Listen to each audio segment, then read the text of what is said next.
ഒരുപാട് കാര്യങ്ങൾ ചേച്ചി ഹാൻഡിൽ ചെയ്യുമെന്ന് പറഞ്ഞ സ്റ്റേജിൽ ഇതിൽ ഏറ്റവും കൂടുതൽ ഹാൻഡിൽ ചെയ്യാൻ ഇഷ്ടം എന്താണ് ചെയ്യാൻ ഇഷ്ടം? എനിക്ക് എപ്പോഴും ഡാൻസിനോടാണ് എപ്പോഴും ഒരു ക്രേസ് ഉള്ളത്. ഇപ്പൊ പിന്നെ ഡാൻസ് ഒക്കെ കുറവാണ്. പിന്നെ ഉള്ളത് സ്കിറ്റുകൾ ചെയ്യാനായിട്ടാണ് ഇഷ്ടം, ക്യാരക്ടേഴ്സ് പലത് ചെയ്യാനായിട്ടാണ് ഇഷ്ടം.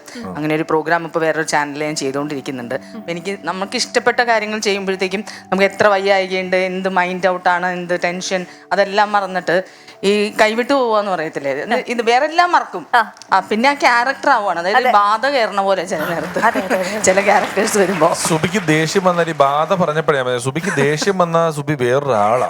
കുറച്ച് നേരത്തേക്ക് വിരളൊക്കെ വളച്ച് കട്ടിൽ പൊക്കാൻ വിടമാട്ടയുടെ ലെവലിൽ വരെ വരും. അപ്പോ ഒരു ഷോയ്ക്ക് ഞങ്ങൾ പോകുമ്പോൾ നന്ദനം എന്ന് പറയുന്ന സിനിമയുടെ സ്കിറ്റാണ്. നന്ദനം സിനിമയുടെ സ്കിറ്റ് എന്ന് പറഞ്ഞാല് സുബിയാണ് ബാലാമണി, ഞാന് ഉണ്ണിയേട്ടൻ, ഇനി ഒരു കൃഷ്ണനുണ്ട്, ധർമ്മജനാണ് കൃഷ്ണൻ. കൃഷ്ണൻ വന്നിട്ടാണ് എപ്പോഴും പുറകിൽ നിന്ന് ആദ്യം കണ്ണു പൊത്തിയിട്ട് ആരാണെന്ന് പറയാമോ, അപ്പൊ ആരാന്ന് മനസ്സിലായില്ല. ആദ്യത്തെ അക്ഷരം ഉ, അവസാനത്തെ അക്ഷരം ഇൻ. ആ ഉലഖന്നാൻ അല്ല ഉണ്ണിയേട്ടൻ എന്ന് പറയുന്നതാണ് സീൻ. അപ്പം സുബി ഇങ്ങനെ ദുഃഖിച്ചിരിക്കുമ്പോഴാണ് ജഗന് താന്നൊക്കെ പറഞ്ഞിട്ട് കൃഷ്ണൻ വന്ന് പുറകിൽ നിന്ന് കണ്ണുപൊത്തുന്നത്. അപ്പൊ അന്നത്തെ ഷോയ്ക്ക് ഞങ്ങളൊരു സ്പോൺസർ പറഞ്ഞു, ചെറുപ്പക്കാരനാണ് ആ സ്പോൺസർ, ഒരു കലാകാരനാണ്, ഇവിടുന്ന് പോയിട്ട് അവിടെ സെറ്റിലാണ്. അത് ഞാൻ ചെയ്തോട്ടെ ആ കൃഷ്ണന്റെ വേഷം എന്ന് ചോദിച്ചു. അപ്പൊ റെക്കോർഡ് ചെയ്തിട്ട് വായനയ്ക്കാൽ മതി, അയാളോട് അത് ചെയ്തോളാൻ പറഞ്ഞു. കണ്ണടൊക്കെ വെച്ചിട്ടുള്ള ഒരാളാണ് ഈ സ്പോൺസർ. ഈ കൃഷ്ണൻ വരുമ്പോൾ നല്ല പുകയൊക്കെ ഇടും സ്റ്റേജിൽ. പുക മാറുമ്പോൾ അതിനകത്താണ് കൃഷ്ണൻ നിൽക്കുന്നത്. ഈ സ്കിറ്റ് കഴിഞ്ഞു. പിന്നെ സ്പോൺസർ ഉണ്ണാൻ വരുന്നിടത്ത് ഒന്നും, ഇയാൾക്കൊരു മൗനമാണ് ഇയാളുടെ മുഖത്ത്. ഇയാൾ ഉണ്ണുന്നില്ല, വെള്ളം കുടിക്കുന്നില്ല, ഇങ്ങനെ ഒറ്റ ഇരിപ്പാണ്. ഈ സ്പോൺസർ ഈ കൃഷ്ണൻ കളിക്കാൻ വന്ന ആള്. സംഗതി എന്താന്ന് വെച്ച് കഴിഞ്ഞാല് ഇവൻ ഈ കൃഷ്ണനായിട്ട് ജഗന്റെ താന്നൊക്കെ ഈ പുക ഇട്ടിട്ടുകൊണ്ട് ഇവൻ കണ്ണട വെച്ച ആളാ. അപ്പൊ ഞാൻ കയറുന്നതിന് തൊട്ടും പറഞ്ഞു, മോനെ കണ്ണട വെച്ചോണ്ട് കയറില്ല കേട്ടോ, ശ്രീകൃഷ്ണന്റെ വേഷമല്ലേ എന്ന് പറഞ്ഞപ്പോ ഇവന് ഈ കണ്ണട ഊരിയപ്പോ തന്നെ ഇവന് ചെറിയ സ്റ്റേഷൻ പോയി. ഇവന്റെ ഒപ്പം പുകയും കൂടെ തള്ളിയിട്ടു. ഈ തള്ളിയിട്ട് പുകയിൽ ഇവന് ഇരുട്ടത്ത് വന്ന് ദുഃഖിച്ചിരിക്കുന്ന സുബീനെ ഇങ്ങനെ തപ്പിയിട്ട് ബാക്കിൽ നിന്ന് ഇവൻ കണ്ണു പൊത്തിയപ്പോ ഇവനൊരു പിടുത്തം പിടിച്ചിട്ട് സുബിയുടെ കോണ്ടാക്ട് ലെൻസ് വളഞ്ഞ് കണ്ണിന്റെ മേളിയിട്ട് കുത്തി കയറി.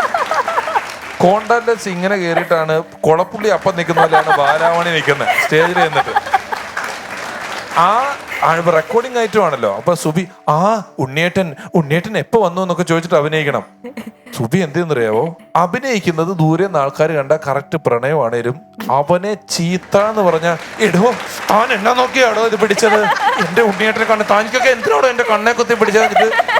സ്റ്റേജിൽ ലൈവായിട്ട് അവനെ 5 മിനിറ്റ് ചീത്ത വിളിക്കുന്നു. അഭിനയം കംപ്ലീറ്റ് മറ്റേ എന്റെ ഉണ്ണിയേട്ടൻ, എന്റെ ബാല എന്നെ വെളിച്ചത്ത് നിന്ന് ചിരിക്കണ്ടെന്നൊക്കെ, താൻ കിണിക്കണ്ട കേട്ടോ എന്നൊക്കെ പറഞ്ഞിട്ട്. അതാണ് ഈ സ്പോൺസറിന്റെ ദുഃഖത്തിന്റെ കാരണം.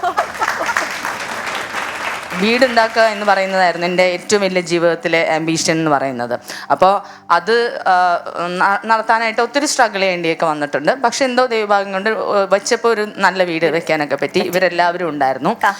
അതിന് ഏറ്റവും കൂടുതൽ മെന്റലി ആണെങ്കിൽ എല്ലാ കാര്യത്തിനും നമ്മളെ ഹെൽപ്പ് ചെയ്തത്, പ്രോഗ്രാംസ് കൂടുതൽ പിടിച്ചത്, പ്രോഗ്രാംസിന് നല്ല പേയ്മെന്റ് തന്നത് ഒക്കെ ഈ രാജാവാണ് കേട്ടോ. അത് പറയാതിരിക്കാൻ പറ്റത്തില്ല. അന്ന് ഞാൻ പറയുവാണെങ്കിൽ എൻ്റെ ലൈഫിൽ കുറെ മാറ്റങ്ങൾ വരുത്തി തന്ന ഒരു ആള് പിഷാരടിയാണെന്ന് തന്നെ പറയാം. അത് നിർത്തിക്കൊണ്ട് പറയുന്നതല്ല, ഫീൽഡിൽ എല്ലാവർക്കും അറിയാവുന്ന കാര്യവും കൂടിയാണ്. എന്ത് പേരാണ് വീട്ടിട്ടത്? എന്റെ വീടിന് എന്റെ വീട് എന്നുള്ള പേരാണ് സജസ്റ്റ് ചെയ്തത്. വിളിച്ചിട്ട് ചോദിച്ചു എന്റെ വീടിന് എന്ത് പേരിടുമെന്ന് ചോദിച്ചാൽ ഞാൻ എന്റെ വീട് നിട്ടോളാൻ പറഞ്ഞു. So we are really happy to have you here ചേച്ചി. ഒരുപാട് സന്തോഷം. അപ്പോൾ ഞങ്ങളുടെ ഒരു സ്നേഹ സമ്മാനം നൽകാൻ ആഗ്രഹിക്കുന്നു. സമ്മാനമൊക്കെ തരുമല്ലേ? അതെ ഉണ്ട്. അത് ഹാൻഡ് ഓവർ ചെയ്യാനായിട്ട് ഞാൻ രമേശ് ചേട്ടനെ സ്റ്റേജിലേക്ക് ക്ഷണിക്കുന്നു.